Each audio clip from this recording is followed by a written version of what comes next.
Welcome to the Crime Documentary. Today, Crime Documentary presents a chilling story that changed the course of American history forever. On a cold February day in 1965, a voice that had shaken the foundations of power was silenced by bullets in front of hundreds of witnesses. This was not just the killing of a man, but the assassination of an idea, an attempt to silence truth, courage, and revolution. Malcolm X, once a symbol of transformation and defiance, became the center of a crime that stunned the nation and sent shockwaves across the world. This is not just history, it is the story of betrayal, power, and blood. The story of Malcolm X's assassination does not begin with the sound of gunfire, but with the quiet tension that had been building long before he ever stepped into the Kiev Audubon Ballroom on February 21, 1965. Harlem was alive with anticipation that Sunday afternoon. People gathered early, some arriving hours before the doors opened, eager to hear the man who had become a beacon for many and a threat to others. Malcolm X was no ordinary speaker. Every word he spoke carried weight. Every sentence was a challenge to the system that oppressed his people, and every appearance he made was shadowed by danger. His presence was magnetic, pulling together men and women from different walks of life. They were young students hungry for change, families hoping for a better future for their children, activists ready to fight for justice, and ordinary citizens who simply wanted to hear a man unafraid to speak the truth. Outside, the February air was crisp, but inside the ballroom, the heat of expectation filled the air like a storm waiting to break. Malcolm himself knew that he was a marked man. In the weeks leading up to this speech, his life had been under constant threat. His split from the Nation of Islam had not only stripped him of allies, but had turned former brothers into bitter enemies. That tension was visible everywhere he went. He received anonymous phone calls warning him of death. His home in Queens had been firebombed just 7 days earlier, nearly killing his wife and children as they slept. Yet, despite this, he refused to retreat into fear. He was determined to continue speaking, to continue spreading his message of Black empowerment, independence, and resistance against oppression. On this particular afternoon, he walked into the Audubon Ballroom with that same fearless resolve. His security team, though smaller than before, tried to watch every corner. They scanned the crowd, noting unfamiliar faces and subtle movements. But the room was packed, and vigilance was nearly impossible. Hundreds filled the hall, their voices mixing in conversations that buzzed with nervous energy. The audience was electric. People whispered to one another, sharing stories of how Malcolm had changed their lives or inspired them to think differently. Some spoke about how he was once Malcolm Little, a troubled man who transformed himself into one of the greatest leaders of his time. To them, he represented the power of transformation, proof that even the broken could rise and become unshakable. Others were curious, perhaps skeptical, but intrigued by the figure whose fiery speeches had become the talk of not only Harlem, but the entire nation. Mothers sat with children on their laps, young men leaned forward on their chairs, and elderly figures nodded with respect as they waited. All eyes would soon be fixed on one man, the man who had the courage to say what others were afraid to utter. The stage was simple, with a podium waiting at the front. When Malcolm appeared, the room seemed to shift. His tall, lean figure carried an aura that commanded attention. He dressed sharply, as always, his glasses catching the dim light as he looked out over the sea of faces. The murmurs faded as soon as he stepped into view. A hush fell across the audience, as though the air itself knew the weight of what was about to happen. Malcolm greeted the crowd, his voice steady and powerful, a voice that had filled halls, churches, and streets across America. Even in those first words, there was something magnetic, something that held every person captive. Yet beneath that calm exterior, danger was closer than anyone realized. Among the crowd were men who were not there for inspiration. They were there with a darker purpose, hidden in plain sight. Their eyes did not glisten with admiration, but with calculation. They studied the stage, the exits, and the reactions of the people around them. Every second brought them closer to the moment they had been planning, the moment where words would be drowned out by violence. They blended in well enough, just more faces in a sea of anticipation. To most, they were invisible, but to themselves, they carried the weight of a mission that would alter history forever. As Malcolm began speaking, his words carried a rhythm that pulled the audience deeper into his message. He spoke with conviction, as though every sentence was etched from experience, pain, and vision. He talked about dignity, about the struggle for justice, about the need for self-reliance. The people listened, nodding, clapping softly, and hanging on every syllable. But even as he spoke, a feeling of unease rippled just beneath the surface. The air was thick, as if everyone sensed something was not right. Some shifted in their seats, some looked around, but most stayed focused on the man they had come to hear. Malcolm had been warned many times not to hold this meeting. Friends and supporters had urged him to cancel, to step back, to protect himself, for the sake of his family and his movement.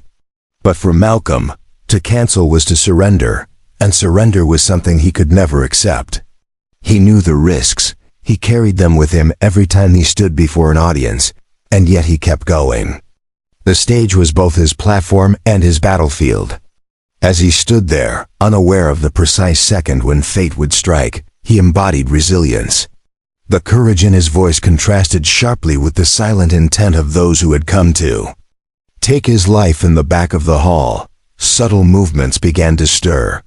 A whisper here, a signal there, almost unnoticeable to the majority of the crowd.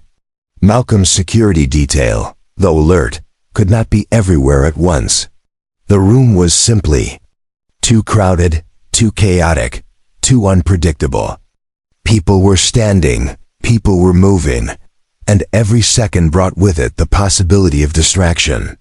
The assassins knew this. They relied on it. Their plan required only a small opening, a moment when the attention of the audience would turn elsewhere, leaving Malcolm vulnerable for just long enough. That moment was approaching fast.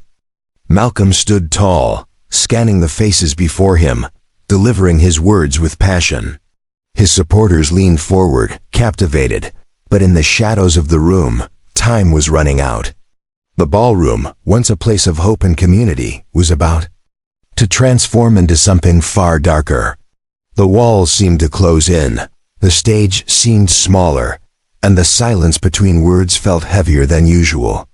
Malcolm X was a man aware of death's shadow, yet he pressed on, unaware that the final chapter of his life was already beginning to unfold in the eyes of those who sat just a few steps away.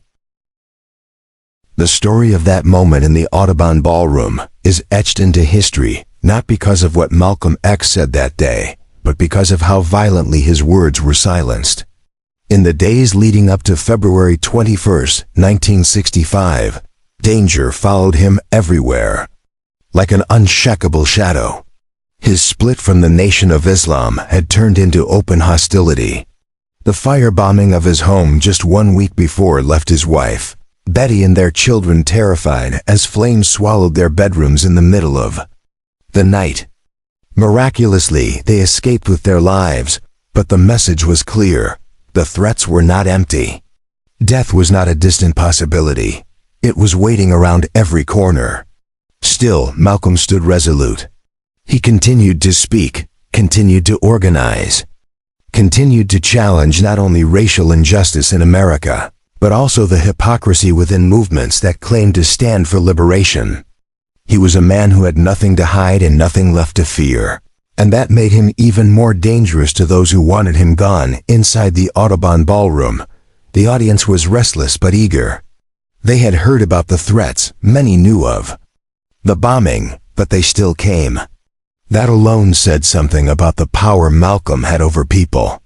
He drew them in, despite the risk, because his voice represented something larger than himself. The crowd was filled with faces of hope, faces of anger, faces of determination. They leaned in, waiting for guidance, waiting for inspiration. They wanted his words to pierce through the fog of fear that hung over them. Malcolm walked onto the stage as if the danger did not exist, his composure flawless, his determination unshaken. He began to speak, his voice echoing through the hall, pulling everyone into the cadence of his message. And then, in the middle of his words, the atmosphere shifted toward the back of the ballroom. A sudden outburst shattered the concentration of the audience. A man shouted, "Get your hand out of my pocket!" The sound ripped through the hall like a crack of thunder. People turned sharply, craning their necks to see what was happening. In that instant, the energy shifted from calm attention to confusion. Was it a fight? A robbery? An argument? No one was sure, but the disruption was enough. Heads turned away from the stage, security detail was distracted, and the audience was no longer focused on Malcolm. That was the opening the assassins had been waiting for. In the seconds that followed, everything happened with terrifying precision. 3 men emerged from the commotion, their movements quick and deliberate. The first raised a sawed-off shotgun, pointing it directly at Malcolm. A deafening blast tore through the hall, striking him squarely in the chest. The sound was so loud it echoed off the ballroom walls, leaving ears ringing. For a split second, there was silence, the kind of silence that comes when reality struggles to catch up with horror. Then, as if the room suddenly woke from a nightmare, chaos erupted. 2 other gunmen rushed forward with pistols, firing round after round into Malcolm's body. The audience screamed, chairs clattered against the floor as people dove for cover. Mothers threw themselves over their children, men scrambled for the exits, some froze in disbelief. The air filled with the acrid smell of gunpowder and the echo of bullets. The assassins emptied their weapons mercilessly, determined to ensure their target would not rise again. Malcolm fell backward, his body collapsing under the storm of bullets. He lay sprawled on the stage, blood pooling beneath him, the fire in his eyes extinguished by violence. The man who had survived prison, betrayal, and countless threats had been struck down in front of his supporters, his enemies, and history itself. The scene inside the ballroom was pure terror, screams mixed with cries for help. People shouted Malcolm's name, calling out desperately, hoping he would move, hoping he would rise. But the damage was devastating. Betty Shabazz, heavily pregnant at the time, was among the crowd with their daughters. She rushed forward in panic, shielding the children from the chaos, her eyes locked on the figure of her husband as blood stained his clothes. The image of Malcolm lying on that stage would never leave her. Around them, panic turned to hysteria. People trampled over chairs, others tried to rush the shooters, while some simply froze, unable to process what was unfolding before their eyes. Malcolm's followers tried to reach him, but in the storm of violence, they were forced back. Some leapt toward the stage, shouting, crying, desperate to save him. The room was no longer a place of gathering. It had transformed into a battlefield of fear and rage. Within seconds, the assassination had achieved what the assassins intended: confusion, panic, and silence. The words Malcolm had begun to speak that afternoon were drowned out by violence, never to be finished, never to be heard. His voice, so powerful and commanding only moments earlier, was cut short by the sound of bullets tearing through flesh. The assassins themselves were a blur of motion. After firing, they tried to escape in the chaos they had created. People screamed. As they pushed through the crowd, gun smoke hanging heavy in the air, but the violence had ignited fury among those present. Some in the audience lunged at the attackers, tackling one of them before he could flee. He fought back, but the rage of the crowd overwhelmed him. He was beaten severely by bystanders who refused to let him escape, their fists landing blow after blow, their anger exploding in the rawest form.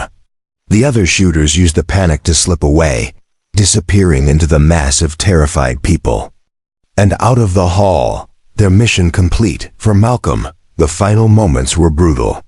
His body lay riddled with bullets, his chest torn apart by the shotgun blast, his breath slipping away as those around him shouted for help.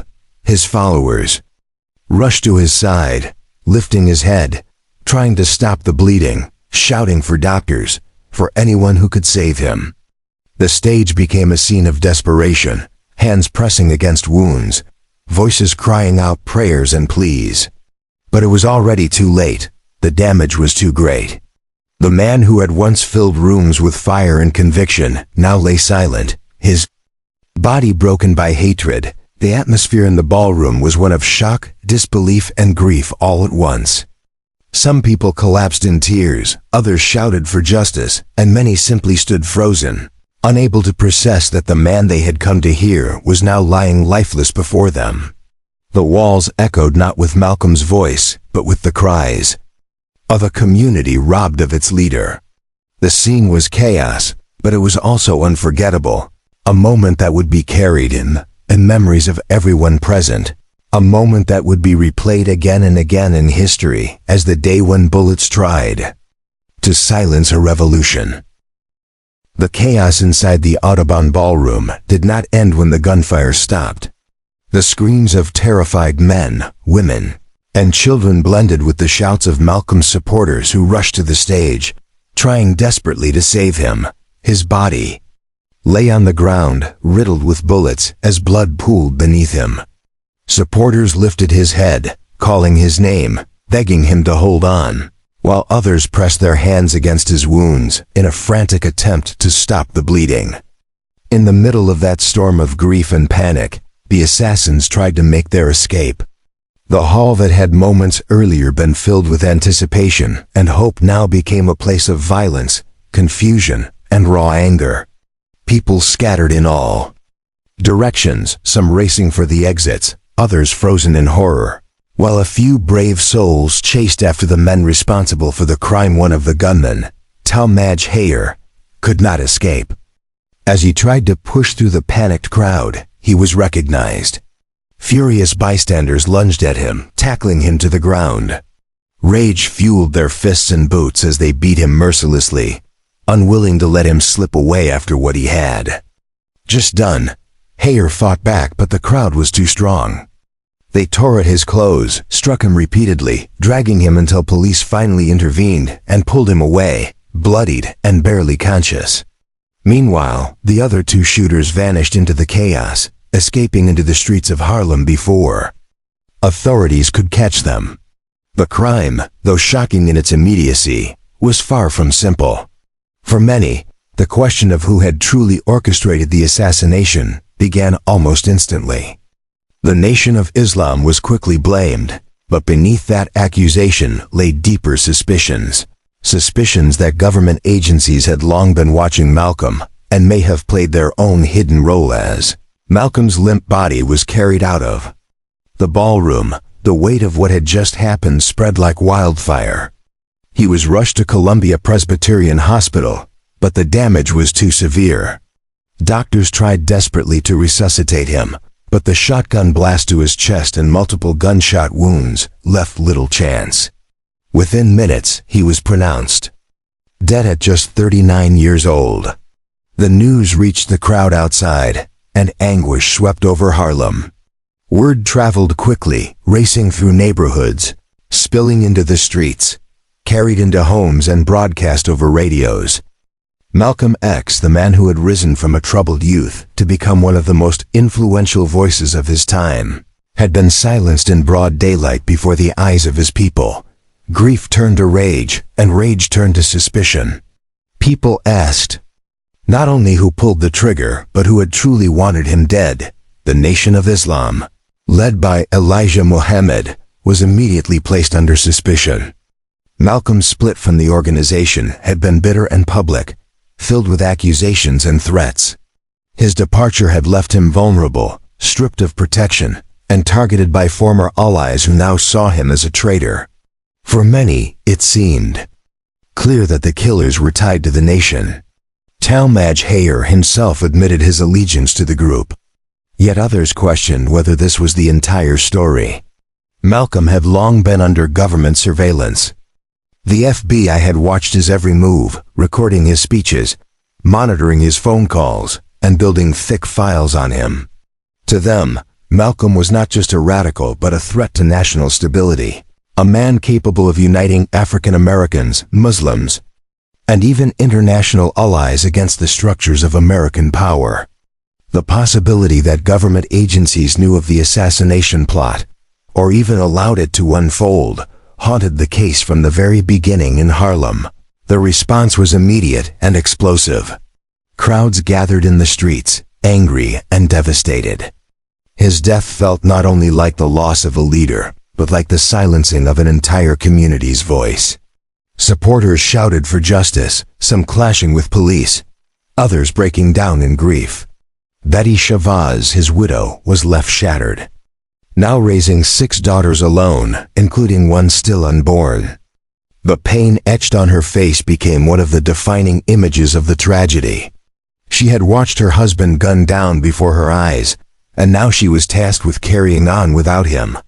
For Malcolm's children, the loss would shape their entire lives, a reminder that the price of truth and courage was often blood. Meanwhile, the authorities wasted no time in framing the narrative.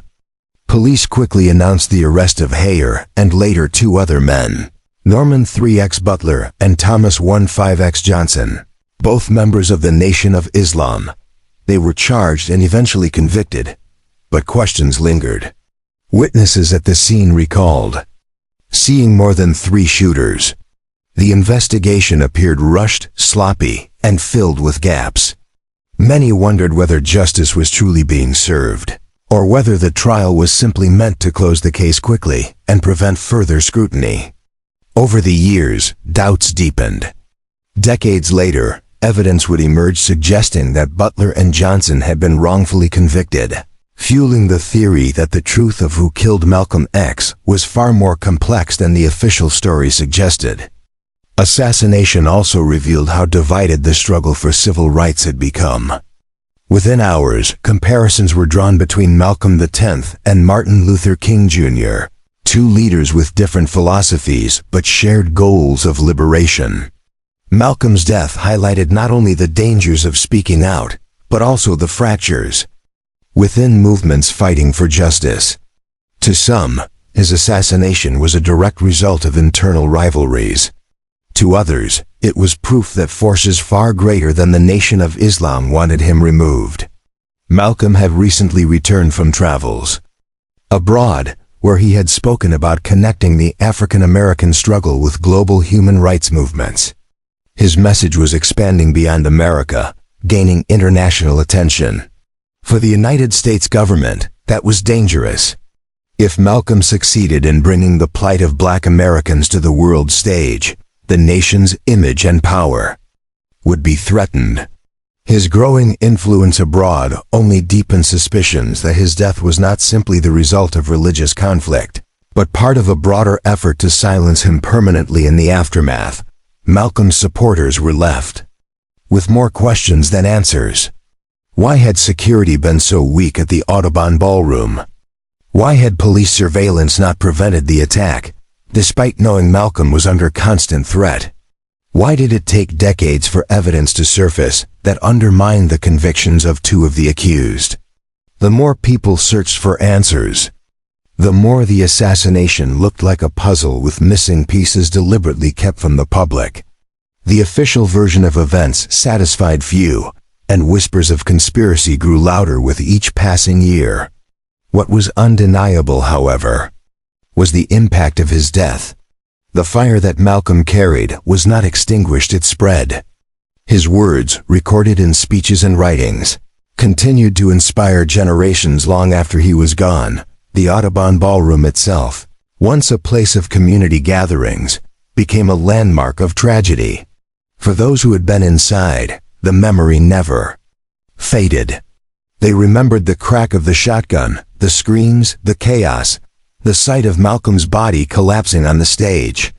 They remembered the panic of trying to save him, the anger of capturing one of his killers, the despair of realizing their leader was gone. That memory stayed with them, shaping how they viewed not only the Nation of Islam but also the government. the police, and the world around them. The assassination of Malcolm X was not just a crime committed against one man. It was a crime committed against an entire movement, an entire generation of people who had looked to him for strength and truth. The funeral of Malcolm X became one of the most powerful and emotional moments in American history. On February 27, 1965, thousands of mourners filled the Faith Temple Church of God in Christ in Harlem to say goodbye to a man whose voice had changed the way the oppressed saw themselves. His body lay in a simple coffin, dressed in the same sharp style that had always defined him.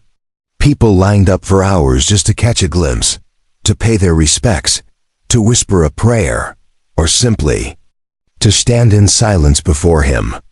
Some wept openly, their tears falling onto the polished wood of his coffin, while others stood still, fists clenched in quiet determination. For them, Malcolm was more than a man, he was a symbol, a fighter, someone who had dared to challenge the structures of power and speak the truth even when it meant standing alone.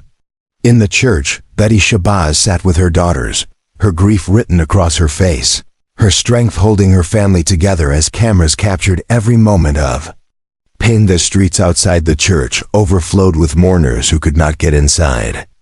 People pressed against barricades, holding signs, shouting Malcolm's name, demanding justice.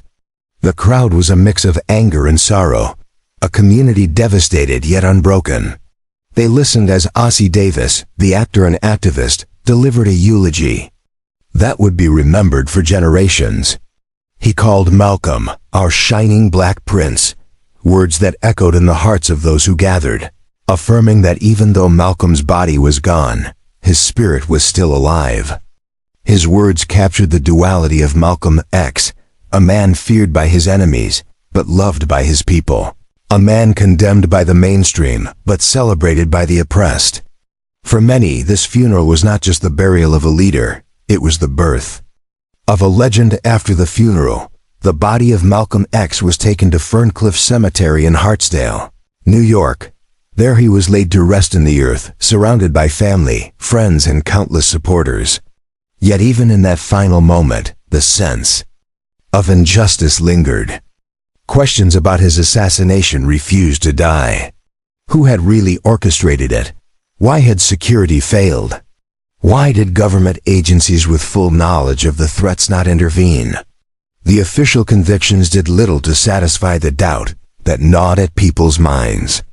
Talmadge Hayer admitted his guilt, but swore that the two other men convicted alongside him were innocent. Still, the courts convicted them, and they spent decades in prison. For Malcolm's followers, this felt like a betrayal of justice, a way to close the case quickly while avoiding deeper truths that could expose powerful forces. In the years that followed, the mystery of Malcolm X's assassination continued to haunt America. Rumors of FBI involvement spread widely, as declassified files revealed the extent of surveillance on Malcolm.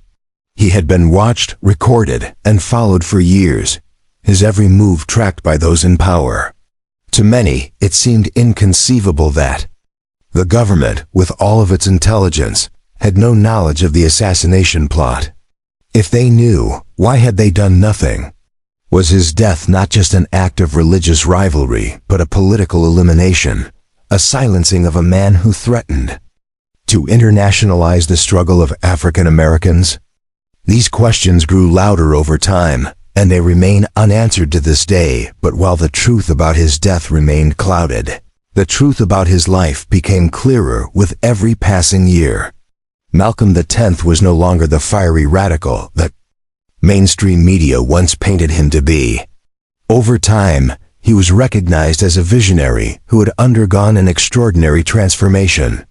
From Malcolm Little, a street hustler and prisoner, he had risen to become Malcolm X, the voice of the voiceless, and in the final months of his life, El-Hajj Malik El-Shabazz, a man who embraced a broader vision of unity after his pilgrimage to Mecca.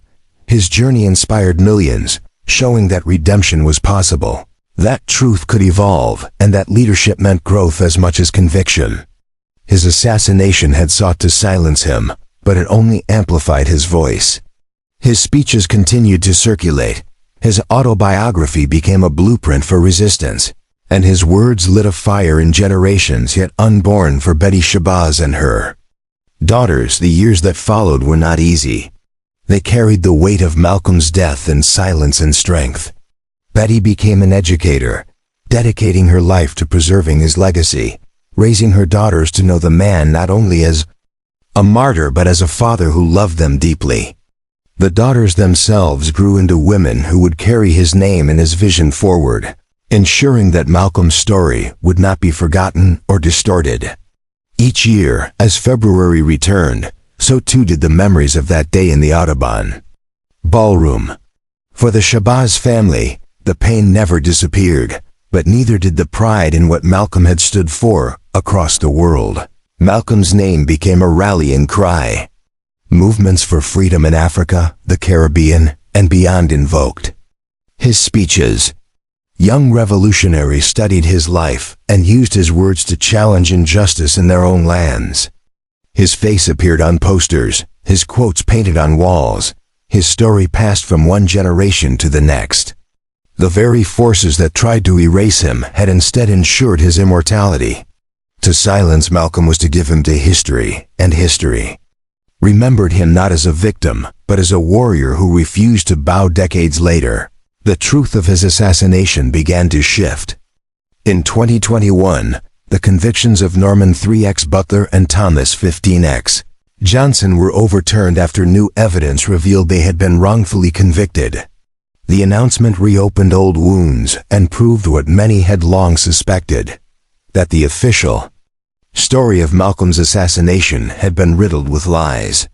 While it did not bring him back, it confirmed the shadow of conspiracy that had always hovered over his death. Yet even with this revelation, the full truth remained hidden.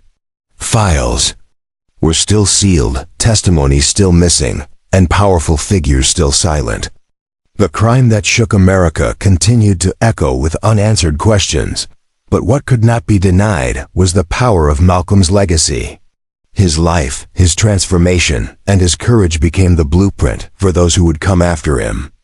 Generations of activists, from the Black Panthers to modern movements for racial justice, carried his words in their hearts. He had taught them that freedom was not given, it was taken, and that dignity was not begged for, it was demanded. His assassination was meant to stop the movement he led, but instead, it strengthened it, reminding the world that ideas cannot be killed with bullets. Malcolm X had become more than a man, he had become a symbol, a force, a voice that could not be silenced. The assassination of Malcolm X remains one of the darkest crimes in American history, not only because of the brutality of his murder, but because of the unanswered questions that continue to surround it. Was it simply the work of enemies within the Nation of Islam, or was it something far greater, a conspiracy that reached into the highest levels of power? We may never know the full truth. But what we do know is that Malcolm's death did not end his story. His words still breathe in the streets of Harlem, in classrooms, in protest chants, in the hearts of people who refuse to accept injustice.